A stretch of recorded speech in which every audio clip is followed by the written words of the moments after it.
கோயம்புத்தூர் செங்கோட்டை பாளையத்தில் இருக்கிற சுவாமி சித் பவனந்தா அப்படின்ற ஸ்கூலில் ஒரு பொண்ணை, அதாவது ஒரு ஸ்டூடெண்ட்டை, அந்த பள்ளி நிர்வாகம் கிளாஸ்லேருந்து வெளியே உட்கார வச்சு எக்ஸாம் எழுத வச்சுருக்காங்க. அது அப்படி உட்கார வச்சதுக்கான காரணம் என்ன அப்படின்னா, அந்த பொண்ணுக்கு பீரியட்ஸ் ஆயிருந்தது அப்படின்றது. இது கேட்கும் போதே இவ்வளோ பெரிய முட்டாள்தனமாக திமிர்த்தனமாக தெரியுது. ஒரு ஸ்கூலில் பகுத்தறிவையும் சயின்ஸையும் சொல்லி கொடுக்க வேண்டிய அந்த இடத்துல தீட்டு, புனிதம், இந்த மாதிரியான விஷயங்களை பார்த்துட்டு அந்த பொண்ணுக்கு பீரியட்ஸ் ஆயிருக்கு அப்படின்ற காரணத்துக்காக கிளாஸை விட்டு வெளியே உட்கார வச்சு எக்ஸாம் எழுத வச்சிருக்காங்க.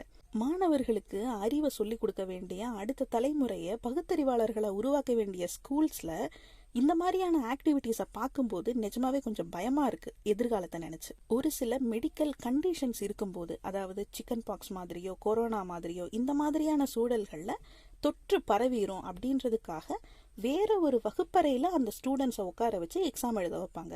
இது அறிவியல் பூர்வமானது, இது நம்ம எல்லாருக்குமே தெரியும். ஆனா இந்த கொரோனா மாதிரியோ இல்ல சிக்கன் பாக்ஸ் மாதிரியோ பீரியட்ஸ் என தொற்று வியாதியா? ஒரு பொண்ணுக்கு பீரியட்ஸ் வர்றது அப்படின்றது ரொம்ப நார்மலான ஒரு விஷயம்.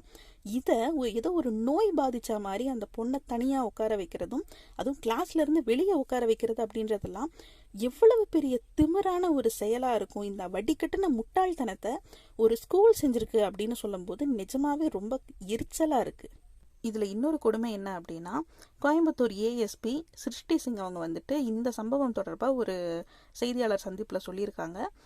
அந்த பெண் குழந்தையோட அம்மா தான் வந்துட்டு அந்த பெண் குழந்தைய தனியாக உட்கார வைக்க சொல்லி சொன்னாங்களாம். ஏன்னா அந்த பெண் குழந்தை வந்துட்டு முதல் மாதவிடாயில் இருக்காங்க, அதாவது பிபர்ட்டி அட்டன் பண்ணியிருக்காங்க. நம்ம ஊர் இதில் சொல்லணும்னா வயசுக்கு வந்திருக்காங்க. அதனால் தனியாக உட்கார வைக்க சொன்னாங்களாம், இன்ஃபெக்ஷன் ஆகாமல் இருக்கிறதுக்கு அப்படின்னு சொல்கிறாங்க. அதுலேயும் அந்த தாய் என்ன சொன்னாங்கன்னா, நான் தனியாக தான் உட்கார வைக்க சொன்னேன், ஆனால் இவங்க வந்து வெளியே தரையில் உட்கார வச்சுருக்காங்க அப்படின்னு சொல்லி கம்ப்ளைண்ட்டாக சொன்னதா இந்த ஏஎஸ்பி வந்து சொல்கிறாங்க. இந்த சம்பவத்தை பொறுத்தவரை இதுதான் இன்னும் கொடுமையான ஒரு விஷயம். பிபர்ட்டி அட்டன் பண்ணுனா இன்ஃபெக்ஷன் வரும்னு இவங்களுக்கு யார் சொல்லி கொடுத்தது?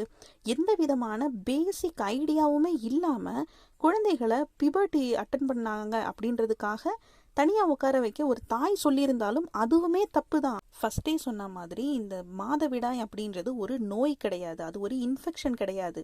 பரவுறதுக்கோ இல்லை வேற யார்கிட்ட இருந்தோ நமக்கு வர்றதுக்கோ அது இன்ஃபெக்ஷன் கிடையாது. அதே மாதிரி ஒரு பெண் குழந்தை பிபர்ட்டி அட்டன் பண்ணுனா அந்த பெண் குழந்தைக்கு தேவையான மன ஆரோக்கியத்துக்கும் உடல் ஆரோக்கியத்துக்குமான விஷயங்களை செய்யறதை விட்டுட்டு இந்த சமூகம் அந்த குழந்தை மேலே தீட்டு, புனிதம் அப்படின்னு சொல்லி கற்பிதங்களை உருவாக்கி வச்சு அந்த குழந்தைய போட்டு ட்ராமாக்குள்ளே தள்ளிட்டு இருக்கு. இந்த மாதிரியான ட்ராமாக்குள்ளே தான் இன்னைக்கு இந்த குழந்தை தள்ளப்பட்டிருக்கு. தீட்டு, புனிதம் அப்படின்ற கான்செப்டால நிறைய பேர் பாதிக்கப்படுறதுக்கும் அதிக வாய்ப்பு இருக்கு அப்படின்றத தான் இன்னைக்கு இந்த பள்ளியில் நடந்த இந்த சம்பவம் வந்து காட்டுது. இப்போ இந்த பள்ளி மேல துறை ரீதியாக நடவடிக்கை எடுத்திருக்கோம், இந்த பள்ளி முதல்வர் மேல நாங்கள் வந்து சஸ்பென்ஷன் கொடுத்துருக்கோம் அப்படின்னு சொல்லிட்டு பள்ளிக்கல்வித்துறை அமைச்சர் அன்பில் மகேஷ் அவங்க சொல்லியிருக்காங்க. இப்போ இந்த பிரச்சனைக்கு, இந்த குற்றத்தை செய்தவர்களுக்கு தண்டனை கிடைச்சிருச்சு. ஆனா இந்த தண்டனை அப்படின்றது நடந்ததுக்கு அப்புறமா கொடுக்கறது. இந்த மாதிரியான விஷயங்கள்லாம் நடக்காம இருக்கணும் அப்படின்னா ஒரு சமூகமா நம்மளோட மனநிலையில ஒரு பெரிய மாற்றத்தை ஏற்படுத்தணும். அதை தவிர்த்து இதுக்கு பெர்மனண்டா ஒரு சொல்யூஷன் அப்படின்றது இருக்க போறது கிடையாது. இன்னொன்று, இந்த இன்சிடெண்ட்டை பொறுத்தவரை இந்த நியூஸ் சேனல்ஸ் பண்ணுற ரொம்ப கேவலமான விஷயம் என்ன அப்படின்னா, அந்த ஸ்கூலோட பேரை மென்ஷனே பண்ணுறதில்ல. ஒரு தனியார் பள்ளி அப்படின்னு மென்ஷன் பண்ணுறாங்க. ஏன் அந்த ஸ்கூலோட பேரை மென்ஷன் பண்ணால் என்ன? அங்கே இருக்கிறவங்க பண்ணது தப்பு, அது ஒரு குற்றம். இந்த மாதிரியான குற்றத்தை செஞ்சவங்களை எக்ஸ்போஸ் பண்ணுறது தானே ஒரு நியூஸ் சேனலோட வேலை. அதை விட்டுட்டு நீங்கள் யாரை காப்பாற்றுறதுக்காக அந்த தனியார் பள்ளின்னு போடுறீங்க? ஏதோ 1-2 நியூஸ் சேனல்ஸ் மட்டும்தான் இந்த பள்ளியோட பேரை மென்ஷன் பண்ணுறாங்க. மற்றவங்க எல்லாருமே இது தனியார் பள்ளி அப்படின்னு மென்ஷன் பண்ணுறீங்க. எதுக்காக இந்த மாதிரி பண்ணணும்? யாரை காப்பாற்ற பண்ணணும்? நீங்கள் மக்களுக்காக தானே செய்தி சொல்கிறீங்க. இந்த மாதிரி அநியாயங்களை செய்கிற, குற்றங்களை செய்கிறவங்களை எக்ஸ்போஸ் பண்ணுங்க. அதை விட்டுட்டு இந்த மாதிரி மூடி மறைச்சு நீங்கள் செய்தி போடுறது யாருக்கும் எந்த நன்மையும் செய்ய போகிறதில்ல. இன்னைக்கு இந்த குற்றத்தை செஞ்சவங்களுக்கு தண்டனை கிடைச்சிருச்சு.